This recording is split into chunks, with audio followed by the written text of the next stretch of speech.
इंसान के जीवन में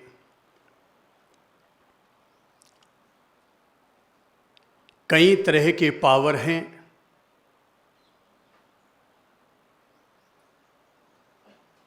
माइंड पावर, हार्ट पावर,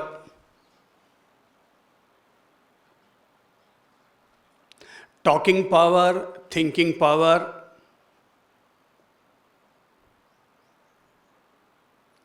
लेकिन इन सारे पावर पर एक शक्तिशाली पावर की जरूरत है जिसे हम कहते हैं कंट्रोलिंग पावर। जैसे किसी व्यक्ति के शरीर में अगर पेशाब की शंका हो तो व्यक्ति हाथों हाथ न करना चाहे तो कंट्रोल कर सकता है, बहुत ज्यादा नहीं तो 15 मिनट आधे घंटा कंट्रोल करना तो हमारे हाथ में होता है। माताएं और बहनों को देखता हूं कि वे ये कंट्रोलिंग पावर बहुत ज्यादा रखती हैं। आधा एक घंटा तो अपनी बॉडी को अंदर से कंट्रोल कर लेती हैं, लेकिन एक कंट्रोलिंग पावर चाहिए और वो है अपने मन में उठने वाले संवेगों पर नियंत्रण करना। जब हम बॉडी पर नियंत्रण कर सकते हैं तो अपने माइंड पर नियंत्रण क्यों नहीं कर सकते?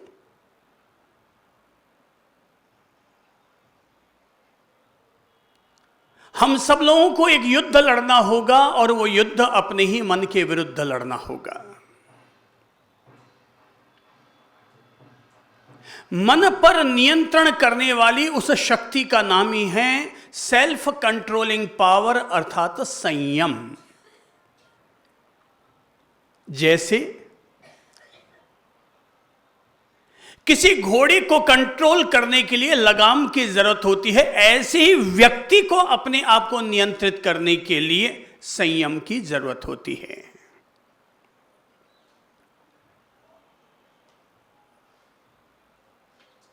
जीवन में 3 ही चीजें चाहिए, सब्र, सादगी और संयम।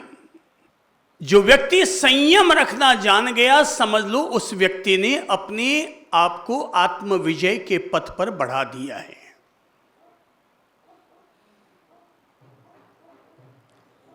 कभी आपने सोचा कि जैन शब्द का मतलब क्या होता है?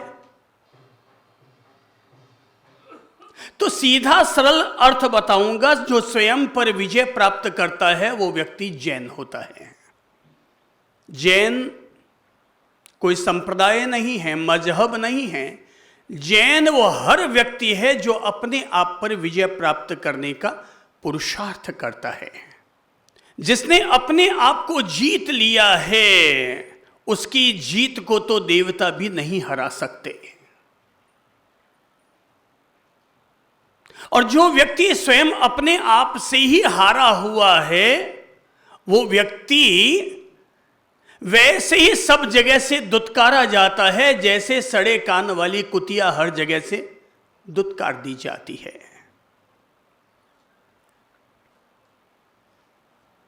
इसलिए एक युद्ध सिकंदर ने लड़ा था, एक युद्ध महावीर ने लड़ा था। सिकंदर ने जो युद्ध लड़ा उसने उनको विश्व विजेता बनाया, और महावीर ने जो युद्ध लड़ा उसने उनको अरिहंत बनाया। दुनिया को जीतने के लिए जाओगे तो सिकंदर बनोगे, और खुद को जीतने के लिए जाओगे तो महावीर बनोगे। दुनिया को जीतने जाओगे तो महाविनाश का रास्ता खोलना पड़ेगा, और खुद को जीतने के लिए जाओगे तो संयम का खुद पर अंकुश लगाना होगा। मैं इसे परमात्मा की बड़ी कृपा, अनुकंपा और अनुग्रह मानता हूं कि उन्होंने मुझे महासंयम का पथ प्रदान किया।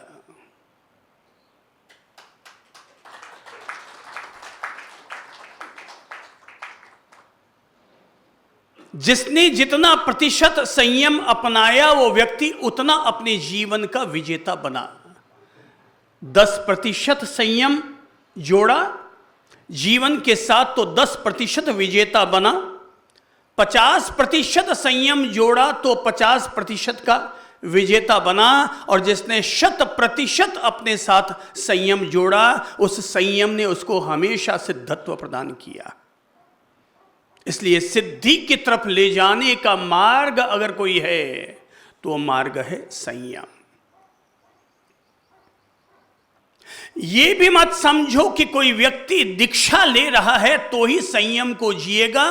व्यक्ति संसार में और गृहस्थ में रहकर के भी संयम को जी सकता है।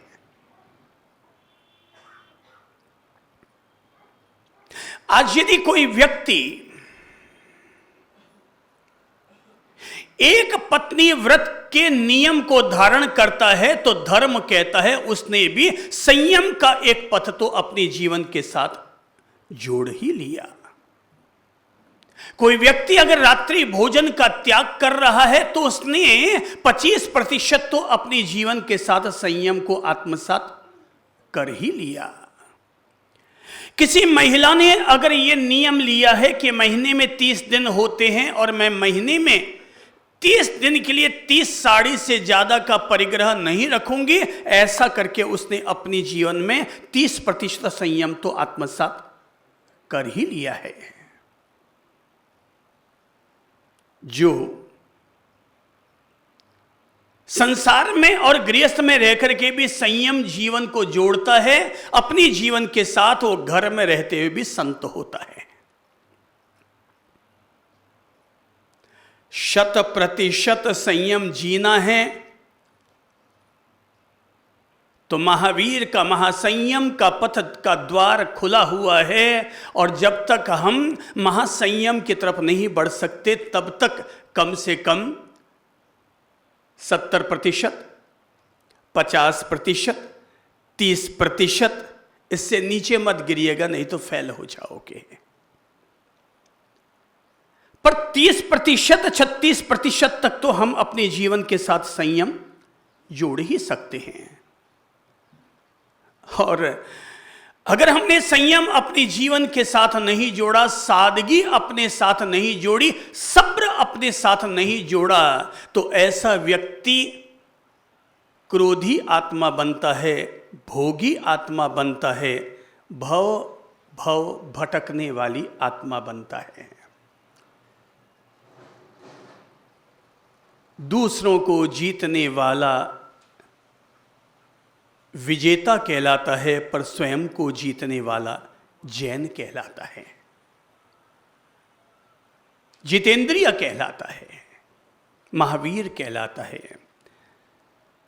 हजारों हजार योद्धाओं को जीतना आसान है, पर एक अपने आप को जीतना साधना है। बच्चे को टोकना कि बेटा झूठ नहीं बोलते हैं, यह टोकना आसान है, पर उस झूठ का स्वयं के द्वारा त्याग करना एक तपस्या है।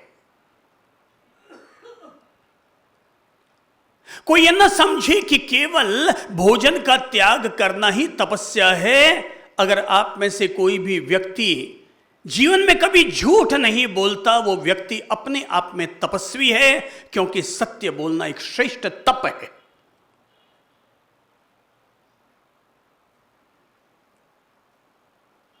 भाई, मैंने भोजन के त्याग का तप तो अपने जीवन में बहुत ज्यादा नहीं किया है, पर सत्य को जीने का तप पूरे आजीवन मैंने किया है।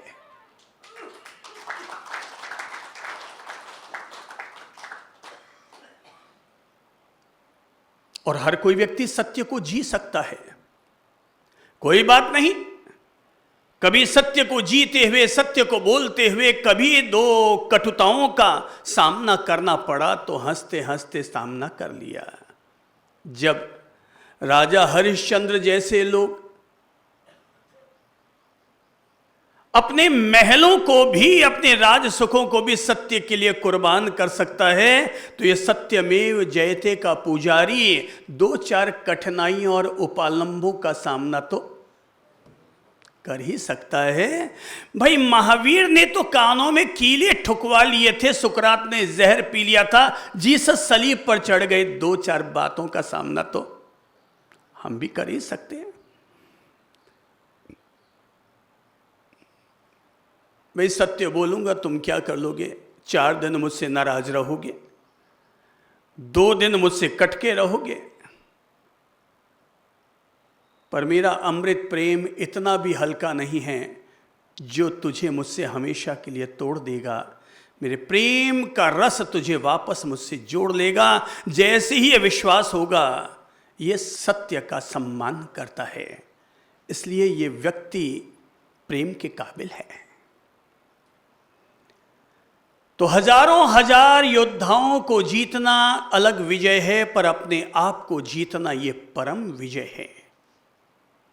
कोई दूसरा व्यक्ति आकर के हमें दमित करे, प्रताड़ित करे, नियंत्रित करे, अनुशासित करे, इससे तो अच्छा यही है कि ज्ञानी कहते हैं हम खुद ही अपने आप को कंट्रोल कर लें। और जब भी अनुशासन की लक्ष्मण रेखा का उल्लंघन करेंगे तो सीता का हरण होगा ही होगा। हमारी जिंदगी खतरे में आएगी ही आएगी। हम कितनी भी सर्वशक्तिमान क्यों ना हो, पर लक्ष्मण रेखाओं का जब भी उल्लंघन करेंगे, 2 जूते पड़ने तय है। संयम और कुछ नहीं सिखाता, व्यक्ति को अपनी मर्यादा में रहना सिखाता है। और अब ये कितनी बड़ी बात हो गई है कि केवल मर्यादा धर्म को जीने के कारण कोई राम संसार का मर्यादा पुरुषोत्तम कहलाया, संसार का भगवान कहलाया। केवल एक छोटा सा गुण, एक छोटा सा धर्म, और वो है मर्यादा। उसी का दूसरा नाम है संयम। तो एक पावर अपने आप के साथ जोड़ो, और वह है सेल्फ कंट्रोलिंग पावर। दुनिया में हर व्यक्ति दूसरे को कंट्रोल रखना चाहता है, और हम स्वयं को कंट्रोल रखने की कला सीख रहे हैं, सिखा रहे हैं।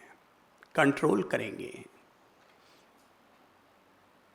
और कंट्रोल करने के लिए कहूंगा कि सबसे पहले अपनी आहार संज्ञा को थोड़ा कम करो। किसे कम करो? आहार संज्ञा। याद कीजिए कि हम दिन में कितनी बार खाते हैं, और पहली भी तो 25 साल पहले का आप में से अनेक लोगों ने जीवन बिताया है, और तब सोचिए कि आप दिन में तब कितनी बार खाते थे और अब हम कितनी बार खाते हैं। मुझे जहां तक याद आता है, मैं देखता था बचपन में कि मेरे पिता, मेरे बड़े भाई सुबह अगर अपने ऑफिस के लिए जा रहे हैं तो सुबह 9 बजे खाना खाकर या 10 बजे खाना खाकर घर से निकलते थे, और शाम को वापस 6 बजे आकर के सीधा खाना खाते थे। और अब हम सुबह उठते ही चाहिए, बेड टी के नाम पर चाहिए, नाश्ते के नाम पर चाहिए, खाने के नाम पर चाहिए, दोपहरी के नाम पर चाहिए, मनोहार के नाम पर चाहिए, शाम को फिर चाहिए, रात को सोने से पहले दूध के नाम पर ही सही फिर चाहिए। सोचो हमने अपने शरीर को किस चीज की आदत का गुलाम बनाया है? तो मैं कहूंगा दिन भर खाना खाना खाना। और दुनिया में बीमारियां जो बढ़ी हैं वो डॉक्टरों ने नहीं बढ़ाई हैं, वो बैक्टीरिया या वायरस ने नहीं बढ़ाई है, वो हमने खुद ने बढ़ाई है। और वो है जरूरत से ज्यादा खा खा कर। अब ज्यादा खाएगा जीवड़ा तो पाडा ही बनेगा।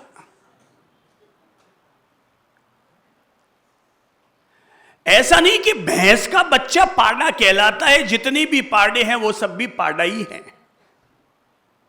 वो भैंस का पाडा है, ये इंसान का पाडा है, अपन सब पाडे हैं।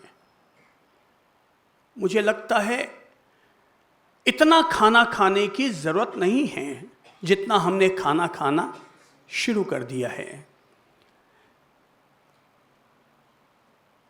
अगर हम एक छोटा सा नियम ले लेते हैं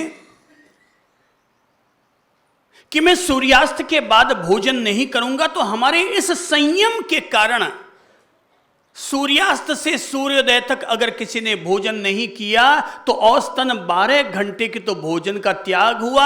इस प्रकार से ये समझो उसे एक दिन में आधा उपवास करने का लाभ तो प्राप्त हो ही गया। व्यक्ति उपवास करता है कितने घंटे का? 24 घंटे का। और अगर हमने सूर्यास्त से सूर्योदय तक भोजन का त्याग कर दिया तो आधा उपवास हुआ कि नहीं? और 2 रातें अगर मिला दो, 2 दिन अगर मिला दो, तो खाते पीते हुए भी हम 2 दिनों को मिला करके एक उपवास का लाभ अपने जीवन के साथ जोड़ सकते हैं। इसका नाम है संयम, आहार संयम। तो मन बना लो, सभी लोग मन बना लो कि मैं साधना के पथ पर अब बढ़ा हूं, अब मुझे आध्यात्मिक समझ आई है, अब मैं दिन भर शरीर का पोषण नहीं करता रहूंगा, मैं इस देह पिंड का दिन भर पोषण नहीं करूंगा, बल्कि एक तपस्वी बनकर इस शरीर को मैं जैसे घोड़े पर लगाम कसते हैं वैसे मैं अपनी बॉडी पर अब लगाम कसूंगा। कोई भी व्यक्ति जिसके शरीर में चाहे जैसा रोग हो, पर केवल एक 12 महीने के लिए वो अपने आहार पर अंकुश लगा ले तो खुद की इस जीवन शैली को बदलकर व्यक्ति अपनी आधी बीमारियों को तो 100% ठीक कर सकता है। मेरी अपनी ही एक अंतेवासी प्रिय शिष्य हैं माधव जी राठी, यहीं रहते हैं बगल में ही। तो उन्हें 2 साल पहले कैंसर हो गया था, ब्लड कैंसर। उस व्यक्ति ने दवाएं नहीं ली, उसने सबसे पहला काम यह किया, डॉक्टरों से सलाह ली, वस्तु स्थिति को समझा, और वस्तु स्थिति को समझने के बाद सबसे पहले उसने अपनी जीवन शैली बदल डाली। जीवन शैली बदली, आहार पानी अपना पूरी तरह से बदल डाला। 2 साल हो गया, उसने मुंह में अन्न तो डाला ही नहीं होगा, और अगर अन्न डाला है तो वो अन्न लिया है जिसमें लोच न हो। जैसे आटा है गेहूं का, तो खींचो भिगोने के बाद तो वो लोच है उसमें, तो उसने ऐसे आटे का इस्तेमाल किया जिसमें लोच न पैदा होती हो। केवल फलाहार, सब्जी, मिर्च मसाले का त्याग, मतलब ऐसी कई चीजों का इस्तेमाल किया, और केवल आहारचर्या को बदलकर, जीवन शैली को बदलकर, अभी गत सप्ताह ही जब वो मेरे पास बैठा था, कहने लगा गुरुदेव अब मेरे 90% कैंसर ठीक हो गया है। स्वयं चिकित्सक भी आश्चर्यचकित करते हैं कि मैं कैसे ठीक हो गया, बिना दवा के भी। ओह, चाहे आपको शुगर हो, चाहे पेट फूल गया हो, चाहे एसिडिटी की बीमारी हो, गैस्ट्रिक प्रॉब्लम हो, माइग्रेन उठ रहा हो, 50 तरह की बीमारियां हो, केवल एक चीज को दुरुस्त कर लो, और वो है कंट्रोल। कहाँ चाहिए? आहार पर। कभी कभी मैं देखता हूं, जब शादी विवाह के उपयोग के लिए कमरे लोग यहाँ से मांगते हैं और ले लेते हैं, तो मैं देखता हूँ ओहो, वो सुबह 5 बजे से खाना पीना शुरू करते हैं, रात तक वो खाते ही रहते हैं। मुझे लगता है इंसान को बीमार करने का सबसे बड़ा अगर कोई कारण है हमारे देश में, तो वो है शादी विवाह के समारोह। जो अगर आप अपने परिवार के हितैषी हैं तो मैं कहूँगा शादी रात को नहीं बल्कि दिन में करो, ताकि आदमी ने एक समय खाया और छुट्टी हो गई, नहीं तो सुबह से लेकर रात तक क्या है बेचारा जानवर भी खाकर पेट भर जाए तो जुगाली करने के लिए बैठ जाता है, पर हम न जुगाली करते हैं न उगाली करते हैं, केवल चेपामाइसिन का काम करते हैं। चेपते जाओ, जिमते जाओ, खाते जाओ। इस फैक्ट्री पर कहीं तो हमें अंकुश लगाना पड़ेगा ना। कितना खाएंगे? लोग सवाल पर सवाल उठा देते हैं चिकित्सक के सामने, साहब ये बीमारी है, ये बीमारी है, वो कहते हैं ये है, वो है। अरे भाई, तू केवल इसको एक को ठीक कर ले। बोले बीमारियां पैदा पेट से होती है और पेट में बीमारियां अतिरिक्त भोजन से होती है। तो कंट्रोलिंग लाओ ना, आहार को क्या करो, कंट्रोल। भाई मैं नियम बनाता हूँ, जैसे कि सब सूर्यास्त के बाद मैं केवल पानी पी लूँगा, बहुत ज़्यादा मुझे ज़रूरत लगे तो मैं दूध ले लूँगा, बहुत ज़्यादा ज़रूरत लगे तो दवा भी ले लो, पर जो मुझे खाना है सूर्यास्त से पहले मैंने खा लिया। ये संयम को जीने का, जीवन के साथ लागू करने का ये स्थूल रूप है। अगर किसी को लगता है कि शरीर में बीमारियां हैं, किसी को लगता है वो ओवरवेट है, तो अब दूसरा नियम लागू करो, और वो लागू ये करो कि मैं सुबह 12 बजे से पहले फल तो भरपूर खा सकूंगा, दूध या छाछ पी लूंगा, जूस पी लूंगा, पर कम से कम मुंह में अन्न तो क्या, अन्न तो नहीं ही डालूंगा। 3 महीना करो, बॉडी हल्की हो जाएगी।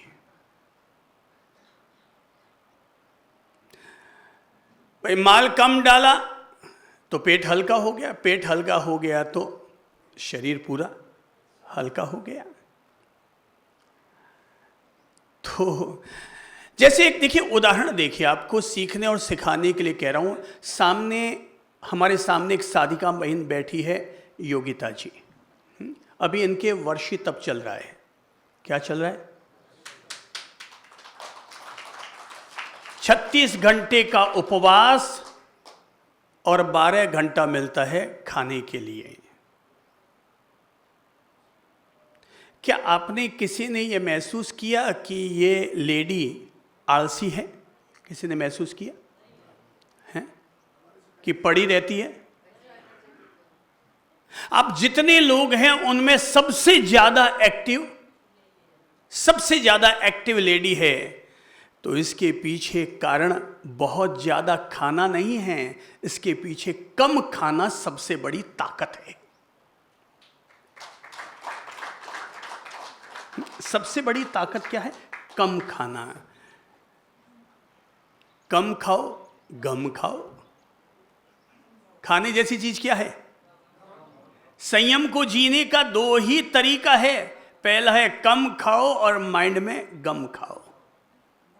भाई या तो नीचे से बीमारियां आती है या ऊपर से बीमारियां आती है। तो नीचे से बीमारियों को शांत करने का, मिटाने का तरीका है कम खाओ, और ऊपर माइंड से जो बीमारियां आती है उसको मिटाने का तरीका है गम खाओ। धीरज रखो, सब्र रखो। देख लो भाई, कितने लोग हैं जो अपना मन बना सकते हैं कि मैं संयम को जीवन के साथ लागू करता हूं। लोग तो कहेंगे भाई साहब और खा लो, तो 12 बजे कहेंगे नहीं नहीं सर 2 राजभोग तो और खाओ। अरे भाई उसको पूछो तू मेरा दुश्मन है कि मित्र है? बोले नहीं मैं मित्र हूं। बोले मित्र है तो ये खाने वाला आइटम कम कर दे। हाँ तुझे अगर देने की इच्छा ही है तो 2 राजभोग मत दे, 2 राजभोग के बदले में मुझे 50 का नोट दे दे, वो मैं जेब में रख लेता हूँ, उसके लिए मना नहीं करूँगा, वो खुद ही खिसक जाएगा। क्योंकि राजभोग तो किसी और का है ना। खुद का होता तो उधर जाके जरूर बोलेगा बेटे ने अभी अभी 6 राजभोग खाए, फिर और खाने की इच्छा कर रहा है, भुक्खड़ कहीं का। तो लोग क्या करते हैं, सारी मनवार जनता के भरोसे करते हैं, खुद के भरोसे नहीं। आहार के संयम को लागू करें। सुबह फलाहार लीजिए। मैं फलाहार लेता हूं सुबह। शुद्ध फल मैं केवल 1 कटोरी एक प्याले जितना फल लेता हूँ और उसके ऊपर या तो एक गिलास छाछ या एक गिलास दूध पी लेता हूँ। ये मेरे सुबह का आहार है। और मैं 24 घंटे में 1 बजे से पहले अपने शरीर में किसी भी प्रकार का अन्न नहीं डालता हूँ।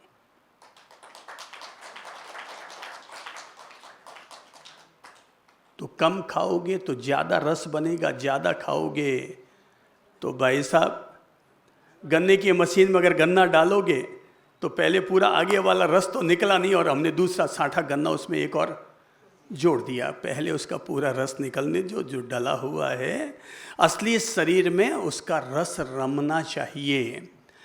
आहार करने से देह को पोषण मिलता है, श्रम करने से वो ऊर्जा हमें आत्मसात होती है, विश्राम करने से शक्ति का संचय होता है और संयम रखने से शक्ति का अपव्यय बचता है। फालतू खर्ची जो होती है ना, ऊर्जा की नियंत्रण में आ जाती है। तो अपने जीवन के साथ लागू करो संयम। पहला स्थूल रूप में लागू करने का तरीका है और वो है आहार संयम। मुझे लगता है कि अपन खूब खाते रहें इसलिए डायबिटीज हुई है, ठीक है ना। बहुत ज़्यादा खाते रहे हैं फोकट का माल, खूब मिठाइयाँ जीमते रहे हैं इसलिए बीमारियाँ बनी। तो कंट्रोलिंग करने के लिए क्या है, हाँ वो कहते हैं इसे इंटरमीडिएट फास्टिंग कह देते हैं। तो खा खा के भी उपवास कर लो, खा खा के भी उपवास कर लो। तो माल खाना मोक्ष जाना, ये अपना सिद्धांत है कि माल भी खा रहे हैं, भोजन भी कर रहे हैं, मगर फिर भी हम फास्टिंग का आनंद ले रहे हैं। बोले अब हम ध्यान रखो, रात को जब सोओ तो पेट भर के मत सोओ, रात को जब सोओ तो थोड़ा पेट को खाली रख करके सोओ। अच्छा, किसी को लगता है सब मैं संपूर्णतः त्याग नहीं कर सकता हूं, तो कम से कम इतना मन बना लो कि मैं महीने में कम से कम 20 दिन तो रात्रि में नहीं खाऊंगा। तो आप सूर्य अस्त होने के बाद खाना नहीं खाएंगे, इसका मतलब समझते हैं? सिर्फ 20 डेज के लिए। अच्छा, 20 डेज के लिए मैं रात्रि भोजन नहीं करूंगी, 10 डेज अनुमति है। ताली बजाओ बच्ची के लिए।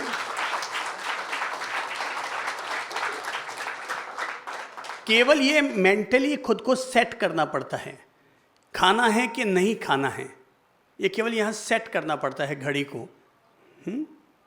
जैसे मान लीजिए ए बिटिया, आपके अगर मन बना लिया है कि आज मेरे उपवास है, उस दिन खाने की इच्छा होगी? नहीं होगी ना। क्यों? क्योंकि हमने हमारे माइंड की घड़ी को सेट कर लिया है कि आज मेरे व्रत है और उपवास है। तो ये जब हम हमारे माइंड को सेट कर लेते हैं कि आज के बाद मैं सूर्यास्त के बाद खाना नहीं खाऊंगा, तो ऐसा करने मात्र से अंदर में घड़ी सेट हो गई और उसके बाद आपको जिंदगी में कभी भूख नहीं लगेगी, क्योंकि अंदर की घड़ी सेट हो गई। भूख बॉडी को कम लगती है और माइंड को ज़्यादा लगती है, पर अंदर में माइंड अगर सेट हो गया तो फिर भूख हमें नहीं लगती है। माता जी जिनके ऊपर से तब चल रहा है, मुझे ज़रा बताएं कि उपवास के दिन आपकी खाने की कितनी बार इच्छा होती है? नहीं होती। खाना याद आता है? कितना सारा खाना बनता है तो इच्छा होती है 2 छिपके 2 रसगुल्ले खा लो? नहीं होती है ना, इच्छा नहीं होती। क्यों? संयम, controlling power, self controlling power. हाथ आगे बढ़ाओ, हाथ आगे बढ़ाओ, सीधा हाथ, और बोलो जितने दिन का आपको त्याग करना हो उतना मन बनाते हुए विसर्जन करो। आज के बाद, सूर्यास्त के बाद भोजन का त्याग, भोजन का त्याग, भोजन का त्याग, बीमारी सेमारी छूट, विसर्जनम। श्री प्रभु शरणम। एक दूसरे के लिए ताली बजाओ, अभिनंदन करो। थैंक यू बेटा, आशीर्वाद बेटा, विराजित। हाँ, आपने कहा कि मेरी बच्ची विदेश में रहती है और वो 14 घंटे तक कुछ भी नहीं लेती है, तो ये कितनी बड़ी बात है कि जहाँ पर धर्म का जन्म नहीं हुआ वहाँ के लोगों को समझ आ गई कि ये संयमित खाना खाओ, और जहाँ पर धर्म का जन्म हुआ वहाँ पर लोग दिन भर खाना खाना खाना। अगर आप अपने शरीर में संयमित आहार लेते हैं, आपका बॉडी और माइंड बहुत एक्टिव रहेगा, बहुत एक्टिव रहेगा। पर अगर हम दिन भर खा रहे हैं तो पता है आजकल समाज में, धर्म में, संप्रदायों में भोजन के मामले में इतनी ज़्यादा बुराई आ चुकी है कि लोगों को लगता है कि समारोह करना है और जब तक हम 4 मिठाई नहीं बनाएंगे तब तक हमारे समारोह की शोभा ही नहीं होगी। अब आजकल देखता हूं कि भाई प्रतिष्ठा महोत्सव होते हैं। मतलब प्रतिष्ठा महोत्सव किसकी आप कर रहे हैं? प्रतिष्ठा भगवान की करने जा रहे हैं, और भगवान के मंदिर की आप प्रतिष्ठा करने जा रहे हैं जो त्याग की प्रतिमूर्ति थे, और हम उनका महोत्सव कर रहे हैं पूरे भोग के साथ। 56 भोग बना रहे हैं, 7-7 दिन की जीवनवारियां चल रही है, खर्चे पर खर्चा हो रहा है, अनाप शनाप हम लोग लगा रहे हैं। फिर हम लोग संयम अपने जीवन के साथ कैसे जोड़ेंगे? संत लोग भी खूब खर्चा करवा रहे हैं, उनके दिल में ये क्यों नहीं आता कि धर्म का पैसा हमें व्यर्थ नहीं होने देना चाहिए? जो लोग अभी धर्म का पैसा, धर्मादे का पैसा व्यर्थ करते हैं, उन सब लोगों को अगले जन्म में बैल बन करके और बैलगाड़ियां खींच खींच के उनको अपना ये कर्ज उतारना पड़ेगा। देखिए, एक साध्वी थी, विचक्षण श्री जी उनका नाम था। तो तब की बात है जब मैं संत नहीं बना था। वे करीब 50 साध्वी जी महाराज बैठ करके आहार लेते थे। तो साध्वी जन घर घर, गृहस्थ के घर से जाकर के आहार अपना लेकर के आती थी, और अगर किसी पात्र में एक साथ 8-10 फुल्की की खेप मिल गई तो हाथों हाथ टोकती थी और कहती थी, अभी तो तुम लोग लाला कर और खा खा करके राजी होते हो, सब धर्म का ऋण चढ़ रहा है, वापस हमें बैल बन करके उतारना पड़ेगा। मैंने ये बात एक वरिष्ठ साध्वी से सुनी थी, इसलिए मैं अपनी तरफ से कह रहा हूं। तो ये लोग जो कर रहे हैं ना, ये धर्म के विरुद्ध कार्य हो रहा है। चाहे फिर कोई प्रतिष्ठा में करे, दीक्षा में करे, जो भी कर रहे हैं सहधर्मी वात्सल्य के नाम पर करें। मुझे ये लगता है ये धर्म नहीं है, जिसे लोगों ने धर्म का नाम दे दिया है। एक प्रतिष्ठा होती है, बोले 10 करोड़ का, 5 करोड़ का खर्चा हो रहा है। मुझे लगता है धर्म शास्त्रों ने ऐसी कोई बात हम लोगों को नहीं सिखाई है। उन्होंने तो यही कहा है कि तप त्याग पूर्वक अपना जीवन जियो, अंजनशला का प्रतिष्ठा कराओ, ज़्यादा ड्रामा मत करो। अब अपन सब लोगों ने प्रतिष्ठा को क्या बना दिया है? एक ड्रामा। देखिए, जो करते हैं वो करें, मुझे तो कोई आपत्ति नहीं है, पर मैं अपने आसपास तो नहीं होने देता हूं। जब लोग हमसे कहते हैं साहब आपको प्रतिष्ठा करने के लिए आना ही आना है, तो हम कहते थे भाई आप हमारे हिसाब से चल नहीं पाओगे, इसलिए आप किसी और गुरुजनों को बुला करके अपनी प्रतिष्ठा निपटा लो। बोले मतलब? मैं कहता हूँ भाई हम लोग बहुत सादगी में विश्वास रखते हैं, और हम बहुत अल्प खर्चे में आपकी प्रतिष्ठा निपटा देंगे। बोले नहीं, सब अल्प में तो करना ही नहीं है ना, हमें तो करना तो जोरदार धूम धड़ाका ये वो सब करना है। मैं कहा फिर अपने बेटे का ब्याह कर लो। भगवान का दीक्षा कल्याणक और मोक्ष कल्याणक करना है तो संयम सादगी जरूरी है। देखिए, अपनी अपनी समझ है। मैंने धर्म से यही सीखा है कि संयम और सादगी से बढ़कर कोई धर्म नहीं होता, कोई श्रृंगार नहीं होता, कोई दौलत नहीं होती। आहार पर संयम लागू करो, वस्त्र पर संयम लागू करो। बेहिसाब अब कपड़े बढ़ते जा रहे हैं। अरे कपड़े की फैक्ट्रियों वाले तो दिन भर विज्ञापन ठोक रहे हैं, क्योंकि उनको अपना धंधा करना है। फैक्ट्री में बनने वाला कपड़ा निकालना, इसलिए वो रोज नई नई ड्रेसें, नई नई फैशन, नई नई डिजाइनें ला रहे हैं, और हम गैले ऐसे जो रोज जब तक हर 15 दिन में एक ड्रेस लेकर के ना आ जाए, कम से कम महिलाएं, उनकी आत्मा की गति सदगति नहीं हो पाती है। यहां तक कि अगर आप साधना करने के लिए भी आए ना, तो पता है हर महिला अपने साथ कितनी ड्रेस लाई है? 7 दिन की 7 तो है ही, इसमें तो कोई मीन मेक है ही नहीं। अब इसके अलावा और कितने पूर भरकर लाई हैं, वो सेकंड बात है। कभी साल में 10 दिन तो ऐसा जी करके देख लो कि मैं 10 दिन के लिए केवल 2 ही ड्रेस का इस्तेमाल करूंगा या करूंगी, एक धोऊंगी और एक पहनूंगी। 10 दिन तक मैं वस्त्रों से अपना मुंह हटाती हूं।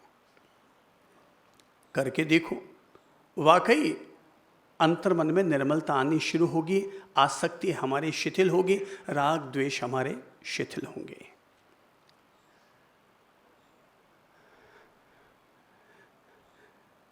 विदेश से कोई व्यक्ति अगर इंडिया में घूमने आता है तो केवल एक थैला लेकर के आता है, और हम इंडियन लोग कपड़ों के ऐसे पुजारी बन गए हैं कि यहाँ से विदेश नहीं, बल्कि यहाँ से साउथ भी जाना हो तो वहाँ जाते समय भी ये अटैचियाँ, बेडिंग, सूटकेसें सब भर भर के ले जाते हैं। कभी कभी मैं कह भी देता हूँ, भाई साहब आप यहाँ से मद्रास और बेंगलोर और मैसूर तक इतनी दूर की ट्रेन से लंबी सफ़र कर रहे हैं, तो फ्लाइट में जाओ ना, 2 घंटे में पहुँच जाओगे। और फ्लाइट का सफ़र बहुत सस्ता होता है ट्रेन की बनिस्बत। तो पहले तो लोगों को ये बात ही नहीं उतरती कि साहब ट्रेन का सफ़र फ्लाइट से महंगा कैसे। मैं कहता हूँ तू एक दिन में कितना कमाता है? अगर रोज के 5,000 10,000 भी कमाता है तो सोच ले कि फ्लाइट की टिकट कितने की है। ट्रेन में बैठेगा पूरा 2.5 दिन, तब कहीं जाकर के यहाँ से मैसूर और मद्रास पहुँचेगा, और 2.5 दिन में तो 2 घंटे में यहाँ से फ्लाइट में पहुँच जाएगा। तुम्हारे 3,000 5,000 7,000 लग रहे हैं, लेकिन फिर भी बहुत सस्ता है। अभी भी पूरे विश्व में सबसे ज़्यादा फ्लाइट सस्ती भारत में है। बोले बाप जी आपकी सारी बात ठीक है, पर सूट कैसे हैं?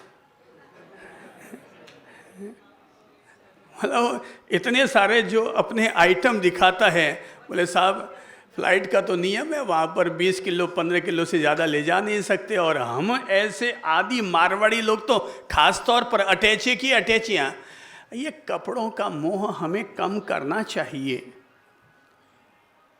जिस तीर्थंकर के हम पुजारी हैं, उन्होंने तो जब संयम के पथ पर कदम बढ़ाया तो सारे ही कपड़े उतार दिए। हम सारे नहीं उतार सकते, पर कुछ तो कम कर ही सकते हैं। तो संयम को लागू करने के लिए आहार कम, कपड़े कम, ये हुआ हमारा स्थूल रूप। महावीर यहां पर कह रहे हैं दूसरे योद्धाओं को जीतने की बजाय एक अपने आप को जीतो। तो उसके लिए अब हम संयम लागू करते हैं अपने मन पर, अपने माइंड पर। जहाँ पर उद्वेग पैदा होते हैं, जहाँ पर विकार पैदा होते हैं, जहाँ पर ईगो पैदा होता है, जहाँ पर एंग्रीनेस पैदा होता है, जहाँ हमारे भीतर एक लालची जीव बैठा है, एक लोभी जीवड़ा बैठा है, एक कपटी जीव बैठा है, हमें उसके कुछ पंख काटने होंगे कैंची से। तो सबसे ज्यादा आंतरिक संयम की जरूरत होती है, और आंतरिक संयम को लागू करने के लिए ही वो कहते हैं 4 चीजों को कंट्रोल करो। अंगुली पर ले लो 4 चीजें कौन कौन सी है। पहली है क्रोध, सब बोलो। नंबर 1 क्रोध, नंबर 2 मान, नंबर 2 मान, नंबर 3 माया, और नंबर 4 लोभ। क्रोध, मान, माया, लोभ। ये सुनने में बड़े सीधे सरल शब्द लगते हैं, पर जीने के लिए इंसान की एक जिंदगी भी छोटी पड़ जाती है। चार को छोड़ो, किसी एक नेगेटिविटी पर भी अगर हम कंट्रोल कर लेते हैं तो समझ लेना जिंदगी की बाजी हम जीत गए, आत्म विजय की तरफ हम बढ़ गए, एक युद्ध अपने विरुद्ध।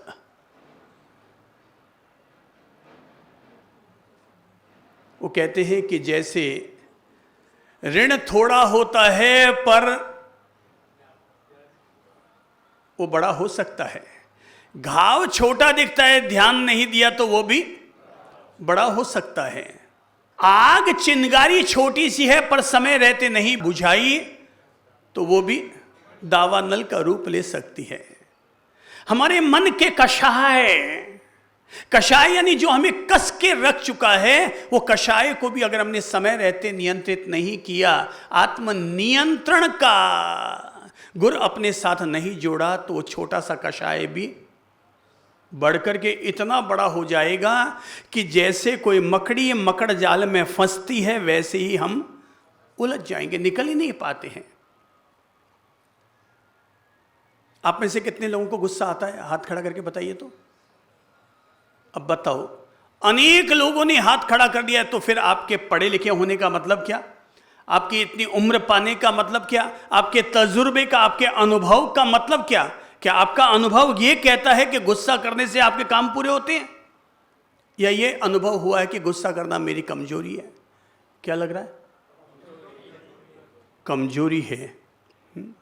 तो भाई साहब, बॉडी में कमजोरी होती है तो हम बिकॉसुल का कैप्सूल ठोकते हैं और बॉडी में मजबूती लाते हैं।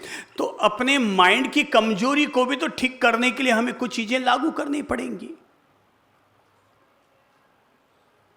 देखते हैं, पहली कमजोरी है गुस्सा।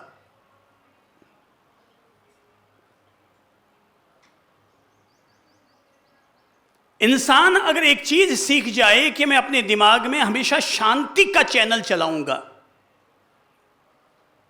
और अपने आप को मैं जल्दी से क्रोधित तो कोई हालत में नहीं होने दूंगा, चाहे मेरा लाख नुकसान हो जाए। नुकसान होगा तो होगा, वो नुकसान होगा तो केवल धन का नुकसान होगा, वस्तु का नुकसान होगा, कम से कम मेरी लाइफ एनर्जी का नुकसान तो नहीं होगा, मेरे मन की शांति का नुकसान तो नहीं होगा।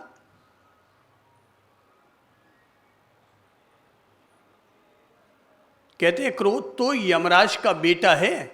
क्रोध हमारे करीब आया, इसका मतलब मौत का पैगाम हमारे करीब आ गया।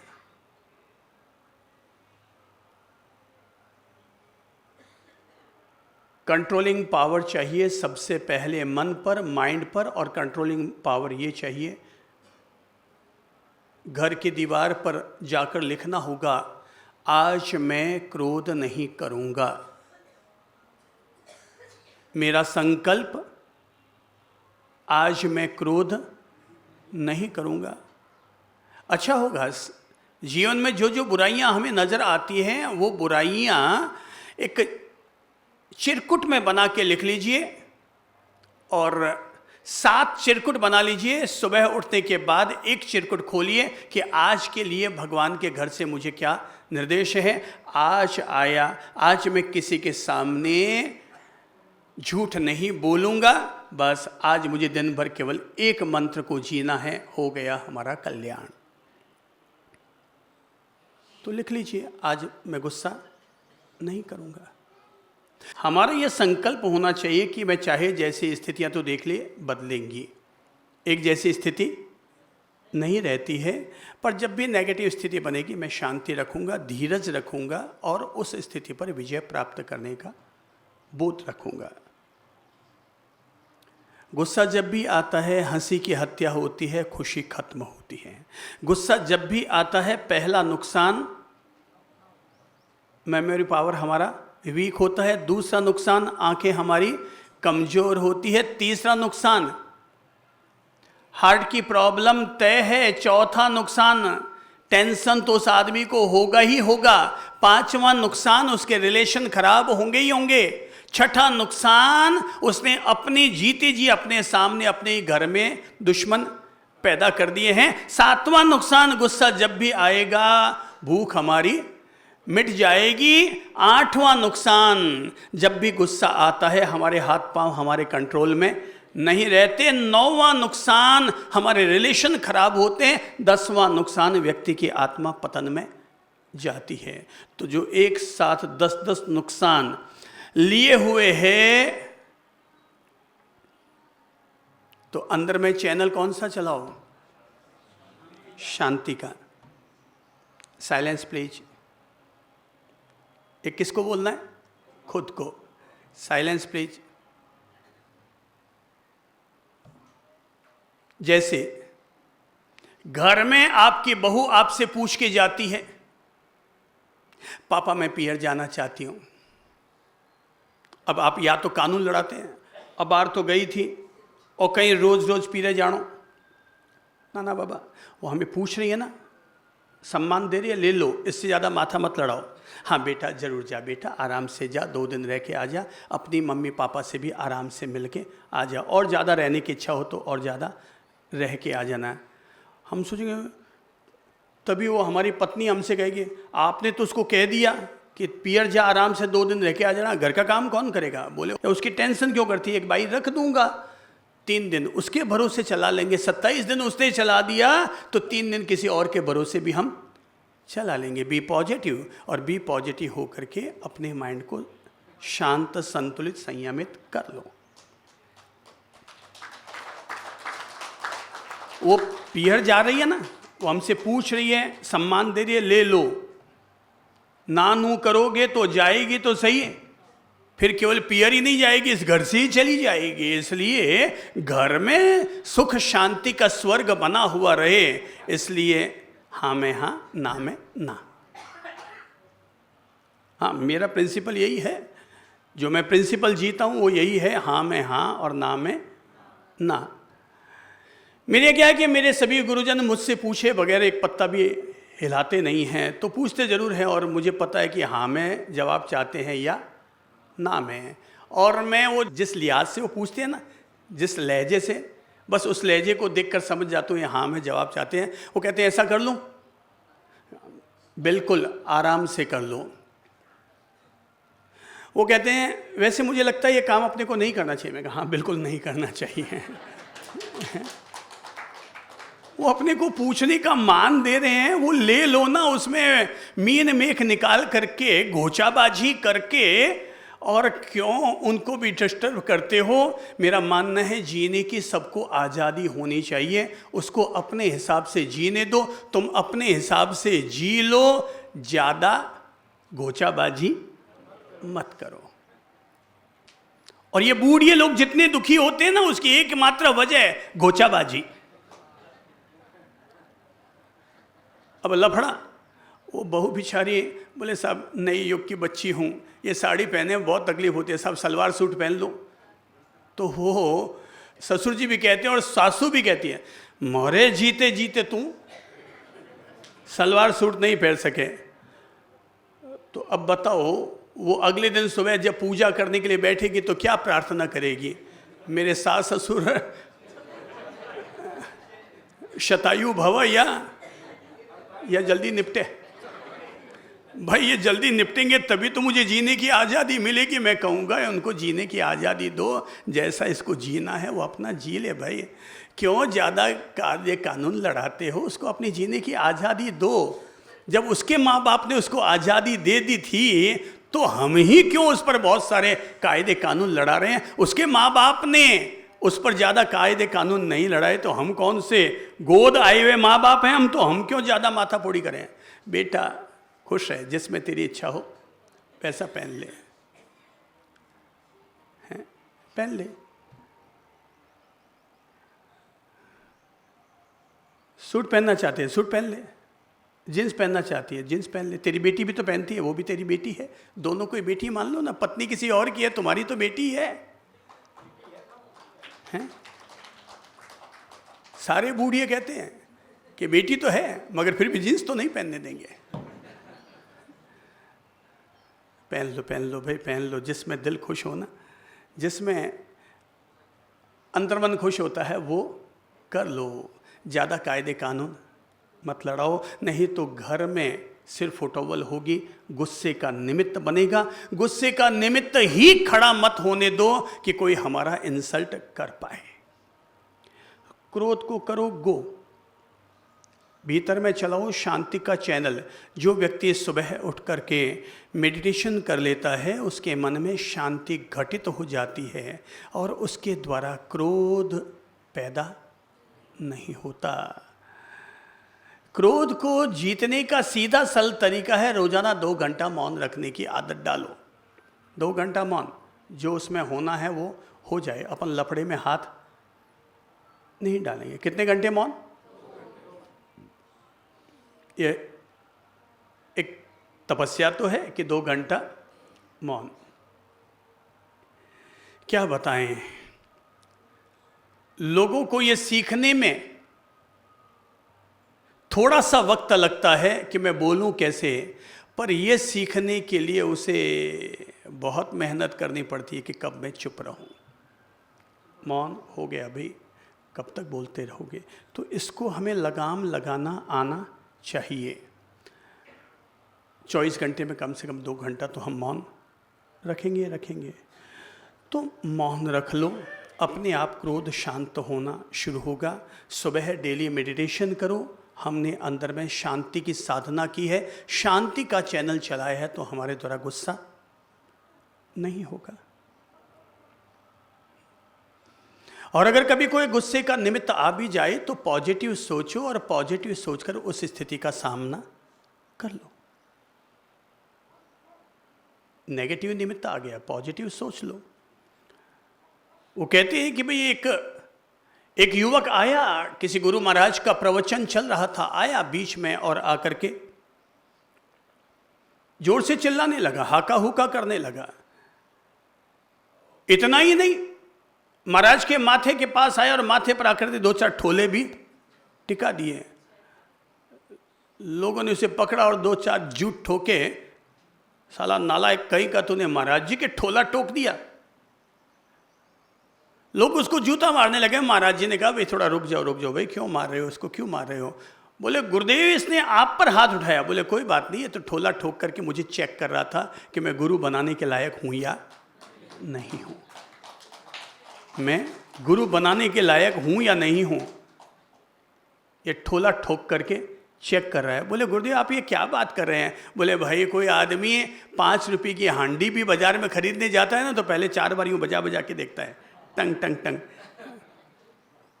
ये हंडिया फूटी हुई है कि साबुत है। तो आदमी ये चेक कर रहा है कि ये मेरी भी हंडिया फूटी हुई है या गुरु बनाने के लायक है। परिस्थितियाँ जब जब नेगेटिव हो तब तब पॉजिटिव सोच करके उस माहौल को ठीक कर लो।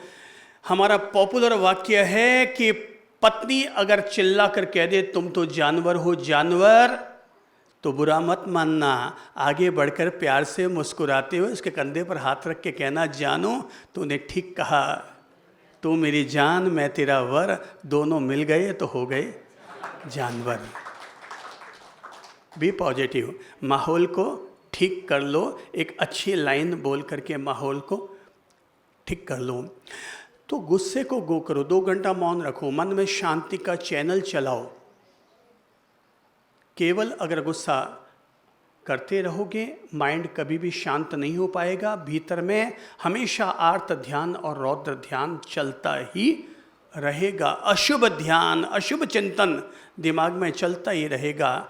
इसलिए जैसे कमल का फूल कीचड़ से ऊपर उठता है, ऐसे ही घर में रहते हुए भी घर से ऊपर उठ जाओ। जिसको जैसा जीना है वैसा जिए। भोजन आए, कोई चीज़ की कमी बेसी है या तो ठीक करवा लो, पर कम से कम हाका हुक्का मत करो। दुकान पर बैठे हो, ग्राहक को माल बेचा, पसंद नहीं आया तो हो हल्ला मत करो, बदल दो भाई, ठीक है तू ले जा। अगर 10 रुपये का नुकसान उठा करके भी मन की शांति अगर बरकरार रहती है तो 10 रुपये का नुकसान हमारे लिए फायदेमंद धंधा है। पर मन की शांति अगर हम बेकार कर रहे हैं तो मन में शांति नहीं है और बहू से रोज रोज खिच खिच खिच खिच भाई उसको जीने दो, मुझे जीने दो अपने हिसाब से। लफड़े में हाथ मत डालो। अगर लगता है समझाने पर भी अगला नहीं समझ रहा है तो क्या करो, या तो तुम साइड हो जाओ या अगले को साइड कर दो। तो गुस्से को गो करो। संयम की जब बात हो रही है तो आज अब मैं केवल इतनी सी बात कर रहा हूं, और वो है हमें मन के कई विकारों को जीतना होता है। कम से कम एक विकार पर तो अंकुश लगा ही लेते हैं। मैं गुस्सा नहीं करूंगा। भगवान कृष्ण ने कभी कहा था कि मैं शिशुपाल की 99 गलतियों को माफ़ कर दूंगा। उन्होंने शिशुपाल की 99 गलतियों को माफ़ किया।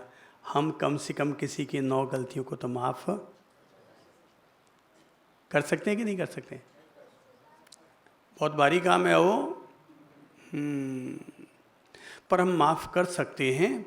ये अपने मन को संयमित करने का, सुधारने का अलग अलग तरीका है कि मैं किसी के 9 गलतियों को तो माफ़ कर ही दूंगा। कोई बात नहीं भाई, हो गया हो गया। गुलदस्ता फूट गया, कांच का भांड फूट गया। यहाँ से आप घर जाएंगे ना, तो जाते ही हो सकता है कोई नेगेटिव टिप्पणी ऐसी सुनने को मिले कि वहाँ इच्छा हो जाए कि अब इसका माथा फोड़ दूँ। पर अगर किसी ने नेगेटिव टिप्पणी की और फिर भी आप वहाँ पर शांत और सौम्य रहे, तो आपकी साधना यहाँ हुई और उसका एग्जामिनेशन घर पर हुआ। उसकी जो कसौटी है वो घर पर हुई। मैं तो भाई रोजाना सुबह सुबह है 1 तोड़ा गालियां खाता हूं।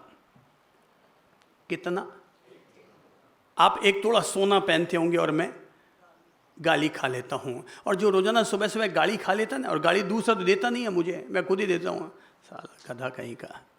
तो 2-4 गालियां खुद को दे दिया करो। आईने के सामने जाया करो और जाकर के 2-4 गालियां दे दिया करो। तू गधा है, थामे कहीं अक्कल ही कौन है, तू तो एड़ो ही है। 2-4 गालियां खुद को दे दिया करो, ताकि दिन में अगर कोई गाली दे तो हम पर असर ना हो, हम पर असर ना हो। ठीक है भाई, कह दे भाई, कह दे। तेरी जीभ है, तेरी जुबान है। तू अच्छा कह रहा है तो तेरी मेहरबानी, तू बुरा कह रहा है तेरी मर्जी। हम तो जैसे हैं वैसे हैं। तो आज हम केवल बुनियादी एक बात समझ लेते हैं, और वो है हमें अपने जीवन के साथ सेल्फ कंट्रोलिंग पावर को लागू करना चाहिए। और उसका पहला तरीका स्थूल रूप में देखना है तो आहार पर और कपड़ों पर लागू करो पहला अपना स्थूल संयम। और माइंड पर अगर संयम करना है तो सबसे पहले किस पर? अपने गुस्से को कंट्रोल करना सीखो। ऐसा मत समझना कि महावीर पर किसी ने हंटर मारा तो उनको गुस्सा करना नहीं आता था। उनको गुस्सा करना तो आता था, पर इससे भी ज़्यादा बड़ी बात है उनको शांत रहना आता था। उनको इससे भी बड़ी बात है कि उनको शांत रहना आता था।